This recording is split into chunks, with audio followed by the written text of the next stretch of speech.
Oi, hoje eu vim falar sobre fadiga, né? Bom, isso é muito comum, né, das pessoas, enfim, talvez seja o seu caso, de buscar a respeito sobre esse assunto, por exemplo, quem faz exercício, que é justamente a relação que eu vou trazer aqui, tá? Da fadiga no exercício, no esporte, enfim, qualquer um que seja, né? Natação, futebol, musculação, geralmente exercícios que têm uma intensidade, né? Porque dificilmente você vai ter uma fadiga fazendo uma caminhada, né? De poucos minutos. Então, geralmente é algum exercício que você coloca ali um desgaste, uma intensidade maior. Então, eu vou falar aqui de 3 tópicos que podem colaborar, no caso, né? É uma colaboração negativa para o surgimento dessa fadiga. Ah, Henrique, o que é fadiga? Fadiga, né? Assim, é a questão do momento em que você já está desgastado, que você, por exemplo, na academia, que vem a tal da falha, né? O músculo não aguenta mais fazer a próxima repetição, sabe? Então, é a fadiga. Então, por exemplo, você ter estratégias que atrasem essa fadiga é bom no sentido de você melhorar a sua performance e o seu rendimento, porque se você tá, por exemplo, pegando na academia, né, um exercício que você sempre quando chega na 8ª repetição você cansa, você não consegue passar, por exemplo, de 10 repetições. Se você retarda essa fadiga, opa, você começa a perceber que você está aguentando 10, 11. Ou seja, a fadiga está demorando mais para acontecer, né? Então, dentro desse raciocínio, você conseguiu então melhorar o seu rendimento ali, né? Naquele exercício que você estava fazendo e que você agora está fazendo melhor, com melhor rendimento. Aí, por exemplo, a pessoa está rendendo mais, ela já pode, de repente, aumentar a carga daquele exercício, né? O peso. Então, pronto, dentro desse raciocínio, eu vou trazer 3 tópicos que podem, né? Ser aí, então, um alvo aí de você, de repente, ter atenção, né? Para, de repente, melhorar o seu rendimento no esporte que você pratica. Antes, ó, deixa o seu like, deixa o seu joinha aqui embaixo. Quem não me conhece, se inscreve no canal. Eu sou nutricionista, para que você acompanhe mais vídeos, né, no meu canal sobre alimentação, saúde e tudo mais. Bom, vamos lá. O primeiro tópico: quando há uma redução da concentração dos níveis do glicogênio muscular.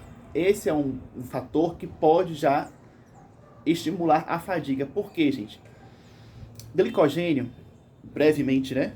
Assim, direto ao ponto, é uma reserva de energia, tá? Então entenda que é uma reserva de carboidrato, né? Uma reserva de glicose, né? Vamos ser mais específico. Uma reserva de glicose. Lembrando que a glicose é, assim, um combustível de energia principal, né? Assim, do corpo, né? De um modo geral. Não o único, né? Não a única substância que é utilizada como fonte de energia, mas uma fonte muito grande, assim, e significativa. E aí, eu tô me mexendo aqui bastante, né? Mas é porque eu tô segurando, gravando no celular e tô segurando com a mão mesmo aqui, né? Tá? Então, quando você tá fazendo um exercício, geralmente, né, quando ele é prolongado, né, aquela reserva de energia do músculo tá ali, ó, sendo usada, porque você tá trabalhando o músculo. Então, aquela reserva de energia tá sendo usada. Aí, dependendo, né, da intensidade, do tempo de duração do exercício, vai chegando o momento, né, que está diminuindo tanto a concentração desse glicogênio muscular que pode acontecer do músculo começar a ter, então, a fadiga. Porque aquela reserva de energia que estava fornecendo aquele combustível, né, gente, combustível, prontamente ali como fonte de energia para o seu músculo, essa reserva está diminuindo. Ainda vão ter outras formas do seu músculo conseguir energia? Vão, mas é como se fosse o seguinte: aquela prontamente disponível, aquela que estava mais rápida para conseguir o músculo utilizar, né, como fonte de energia, essa está diminuindo a concentração. Então, esse é um ponto. Então, depois eu vou dizer, né, tá, Henrique, então o que a gente pode fazer, né? Tá, acho que eu vou deixar para o final, depois que eu falar os 3 tópicos, né? Então, o segundo tópico é o seguinte: tem a ver com glicogênio, tá? Só que aí agora com o glicogênio hepático. Novamente, continua sendo a mesma questão, né? Uma reserva de energia, só que no fígado, né? É que no fígado, né? O fígado ele é mais democrático, né? O glicogênio hepático ele é mais democrático no sentido de que ele acaba ajudando mais, ele é mais bonzinho assim para o corpo como um todo, sabe? O glicogênio muscular ele é mais prontamente disponível para o próprio músculo utilizar como fonte de energia. Enquanto que o glicogênio hepático ele é mais democrático nesse sentido, né, de que acaba sendo ali uma fonte de energia, uma reserva de energia para o corpo, né? Por exemplo, para manter a glicemia do seu corpo. E aí é que entra. quando você tem esse glicogênio hepático novamente, que as concentrações estão diminuindo, né?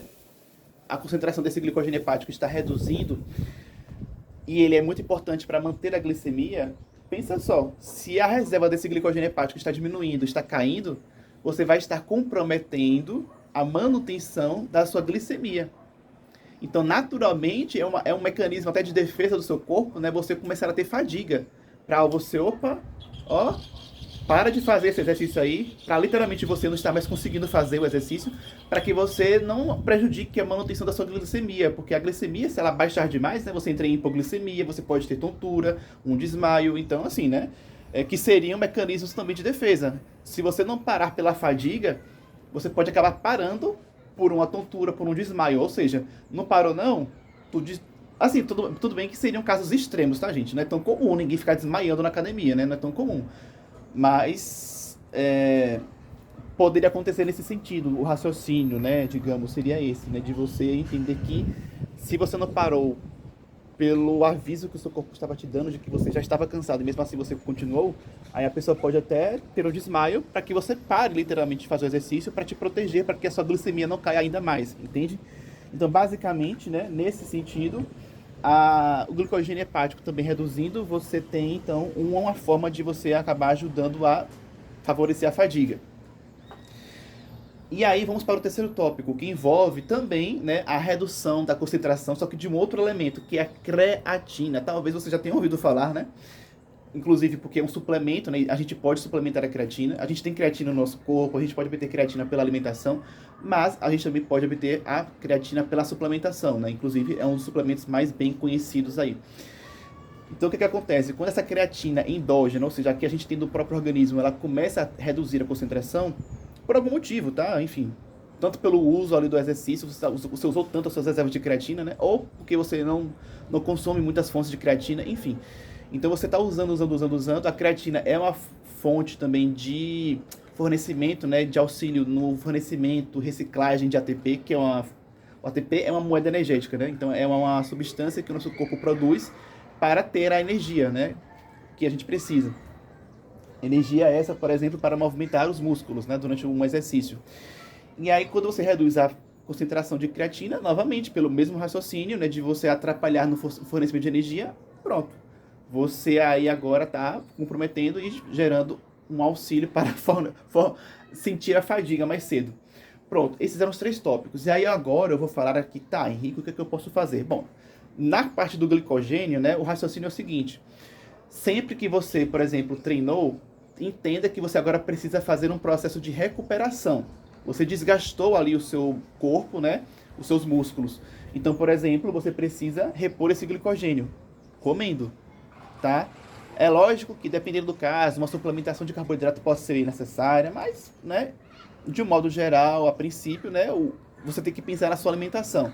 Porque em muitos casos a pessoa não precisa suplementar carboidrato para repor o glicogênio, porque a gente consome tanto carboidrato facilmente, na verdade a gente encontra tão facilmente carboidrato, né, que não é difícil comer carboidrato. Então, na verdade, é muito fácil você comer, então apenas tem que se atentar, né, para que você consiga restaurar os estoques de glicogênio, tanto muscular quanto hepático, para que no próximo treino, de repente no treino do dia seguinte, né, você tenha conseguido ali naquelas horas fazer esse restauro, para que você chegue no próximo treino bem, com esses estoques cheinhos, né? Essa é a ideia.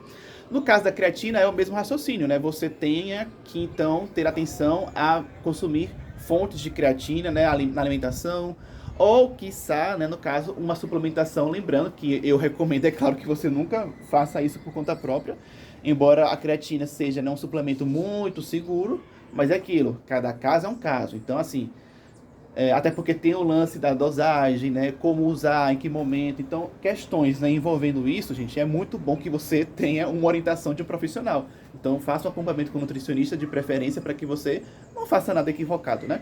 Então, no mais é isso. Se você gostou das dicas, obviamente que teriam outros fatores que poderiam, tá, gente, favorecer a fadiga. Eu enumerei 3 aqui. Então, se você gostou, compartilhe, deixe seu comentário. Obrigado pela atenção, fico por aqui e até o próximo vídeo.